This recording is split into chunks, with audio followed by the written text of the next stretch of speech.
నిజాంపేట మండలం నందగోకుల్ గ్రామంలో ఐకేపీ ఆధ్వర్యంలో ఏర్పాటు చేసిన వరి ధాన్యం కొనుగోలు కేంద్రాలను ప్రారంభించి 20 రోజులు గడుస్తున్నా వడ్లు కాంటా చేయడం లేదని రైతులు ఆందోళన చెందుతున్నారు.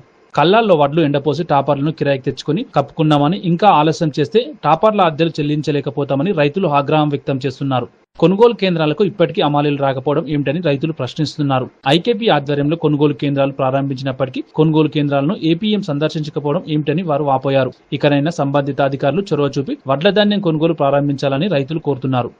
పొలం కోసి కాంట పెట్టడానికి బీఆర్ వాళ్ళు వస్తలేరు, ఎక్కడ వాళ్ళు కూడా అది పరిశీలిస్తారు లేరు. మరి 20 రోజుల కూడా కాలం దగ్గరకు వస్తుంది, ఎవరు వస్తలేరు, పెడతలేరు. దీని పరిస్థితి ఏంది?